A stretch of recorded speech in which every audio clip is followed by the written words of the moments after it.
tahun 1932 hingga 1942, lahir sebuah gerakan sastra yang menandai fase penting dalam sejarah kesusastraan Indonesia. Masa ini oleh sastrawan dan sejarawan Ajip Rosidi disebut sebagai masa kelahiran atau masa penjadian. Sebuah periode awal dari sejarah sastra modern Indonesia yang dicirikan oleh lahirnya semangat baru dalam menulis dan berpikir.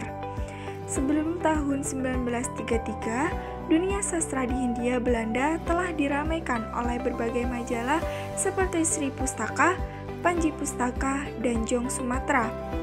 Namun karya-karya sastrawan kala itu masih terpencar dan belum memiliki arah serta semangat yang mempersatukan.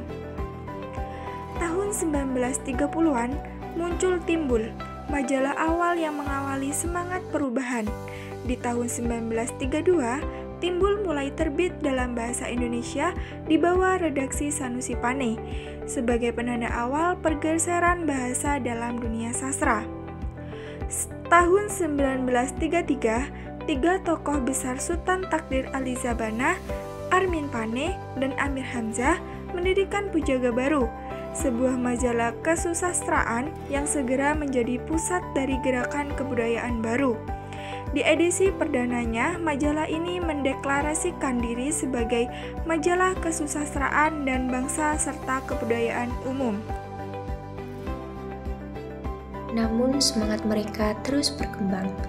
Tahun 1935, keterangan majalah berubah menjadi pembawa semangat baru dalam kesusastraan, seni, kebudayaan, dan soal masyarakat umum. Dan di tahun 1936 menjadi pembimbing semangat baru yang dinamis untuk membentuk kebudayaan persatuan Indonesia. Sebuah pernyataan misi yang menegaskan tekad mereka. Sastra bukan sekedar seni, melainkan alat perjuangan budaya. Pada awalnya, Pujangga Baru dicetak oleh percetakan Kolf milik Belanda. Namun kemudian Sultan Takdir Ali Syabana menerbitkannya sendiri. Meski penyebarannya terbatas hanya ke kalangan guru, intelektual, dan bahkan sultan-sultan pengaruhnya begitu kuat. Sebagian edisi bahkan sampai ke Malaysia, memengaruhi perkembangan sastra Melayu modern. Lebih dari 20 intelektual Indonesia turut menyumbangkan pemikiran, di antaranya Profesor Hussein Djajadiningrat, Maria Ulfah Santoso, Amir Syarifuddin, dan Mr. Sumanang. Mereka membentuk satu inti pemikir yang memperkaya gerakan ini. Namun, Pujangga Baru bukan tanpa kritik. Sultan Takdir Ali Syabana mengusulkan penggunaan bahasa yang menyerap dari bahasa asing dan daerah, menyingkirkan dominasi bahasa Melayu formal. Hal ini dikecam oleh tokoh-tokoh seperti Haji Agus Salim dan Sultan Muhammad Zain yang menganggapnya sebagai perusakan bahasa Melayu. Di masa pendudukan Jepang pada tahun 1942, majalah ini dilarang terbit. Alasannya terlalu kebarat-baratan. Namun semangatnya tak pernah padam. Setelah kemerdekaan, Pujangga Baru terbit kembali pada tahun 1949 hingga 1953. Kini diperkuat oleh generasi baru seperti Hairil Anwar, Asrul Sani, Rifai Apin, dan Ajdiat Kami Harja. Dengan jumlah pelanggan yang hanya sekitar 150 orang, Pujangga Baru jelas bukan majalah yang populer, tapi pengaruh intelektual dan ideologisnya sangat dalam. Berbeda dengan Panji Pustaka yang berada di bawah kontrol Balai Pustaka atau pedoman masyarakat yang menitik beratkan pada isu agama. Pujangga Baru tampil sebagai pelopor pengangkat kebudayaan sebagai problem nasional yang perlu dirumuskan ulang. Dalam artikelnya, Menuju Seni Baru, Sultan Takdir Ali Syabana mengajak meninggalkan sastra tradisional demi seni yang progresif dan dinamis. Armin Pane menegaskan dalam kesusastraan baru bahwa mereka bukan sekadar penyair, tetapi bujangga, bukan pembuat pantun dan syair, tetapi pencipta sajak dan puisi. Dalam tulisannya, Perguruan Tinggi Indonesia, Muhammad Yamin menyatakan bahwa kebudayaan baru hanya bisa terwujud dengan adanya lembaga pendidikan tinggi. Pandangan visioner ini menjadi bagian dari arah gerakan Pujangga Baru, membangun fondasi intelektual untuk kebangkitan bangsa. Memasuki tahun ketiga, perhatian Pujangga Baru bergeser dari kesusastraan ke persoalan budaya. Dalam pengantar edisinya, redaksi menyatakan bahwa sastra yang kreatif adalah jalan untuk menerangi masa depan kebudayaan Indonesia. Angkatan Pujangga Baru bukan sekedar pelopor dalam sejarah sastra Indonesia, ia adalah pernyataan semangat zaman. Sebuah kesadaran bahwa sastra dan budaya adalah senjata untuk membangun bangsa. Dari kata-kata yang ditulis dalam sunyi, lahir gagasan yang mengunjang zaman.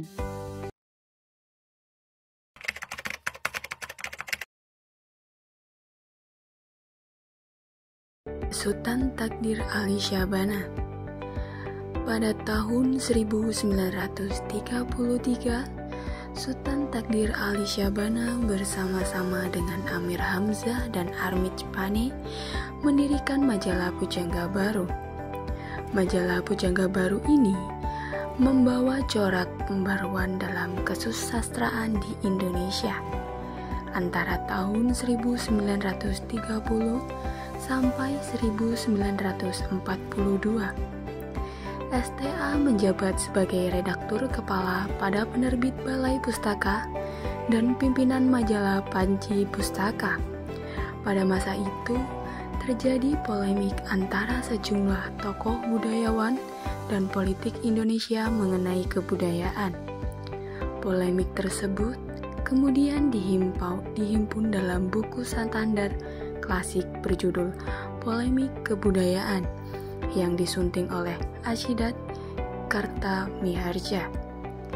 Karya yang mengangkat Sultan Takdir Ali Syahbana ke dalam golongan Pujangga Baru adalah novel layar terkembang yang diterbitkan pada tahun 1937.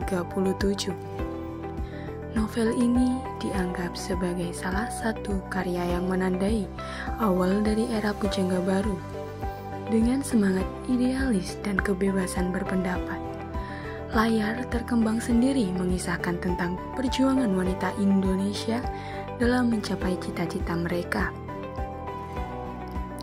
dan dianggap memberikan gambaran tentang adopsi budaya Barat oleh masyarakat Indonesia.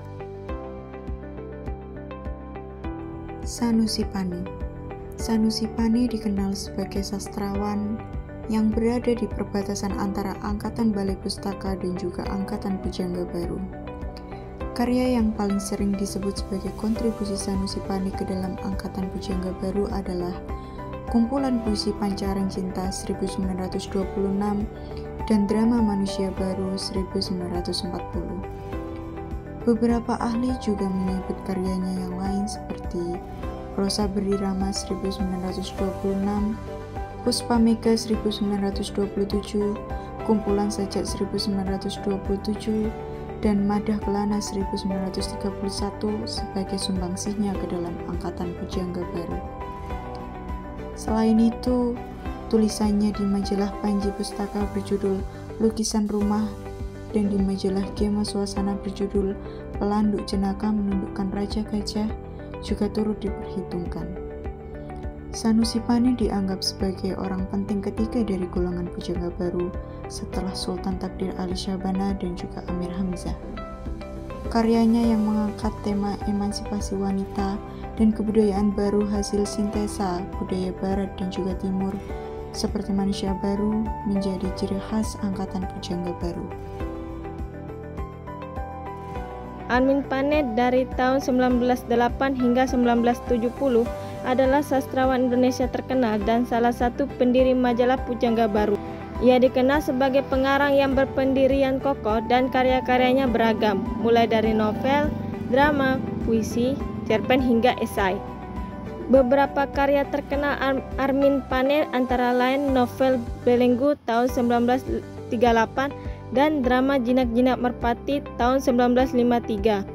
Ia juga aktif dalam organisasi kebudayaan dan kesusastraan serta menjadi redaktur di beberapa majalah dan penerbit. Armin Pane memperoleh anugerah seni dari pemerintah tahun 1969 atas jasanya dalam bidang seni sastra. Karya yang mengangkat Armin Pane sebagai salah satu tokoh utama angkatan Pujangga Baru adalah novel Belenggu tahun 1938 dan partisipasinya dalam majalah Pujangga Baru. Belenggu yang mengangkat tema perselingkuhan dianggap sebagai karya yang berani dan kontroversial pada masanya, sehingga menarik perhatian publik. Selain itu, Armin Pane juga aktif sebagai sekretaris redaksi majalah Pujangga Baru, tempat ia menulis banyak esai dan karya sastra lainnya. Amir Hamzah bersama Sultan Takdir Ali Syahbana dan Armin Pane mendirikan majalah Pujangga Baru pada tahun 1933 yang terbit secara teratur hingga masa pendudukan Jepang di Indonesia.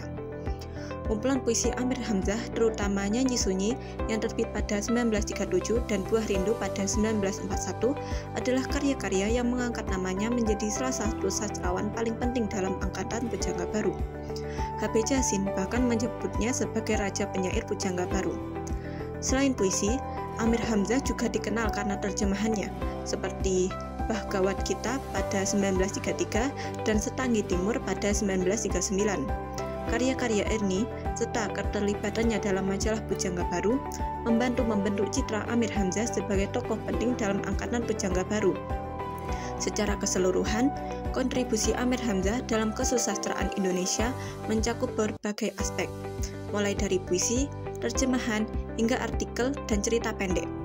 Karyanya yang terbit dalam majalah Pujangga Baru dan berbagai media lainnya menjadi bukti penting dari keterlibatannya dalam gerakan sastra baru di Indonesia.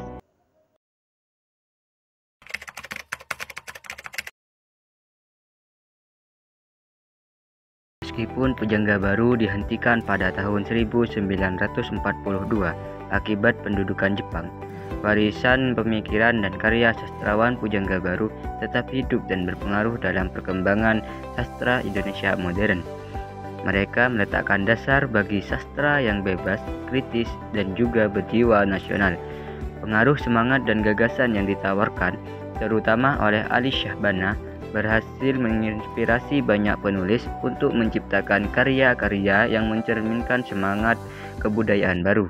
Dengan begitu, nama Pujangga Baru tetap diakui dalam sejarah sastra Indonesia karena kontribusinya melalui roman, puisi, drama, kritik, dan juga esai.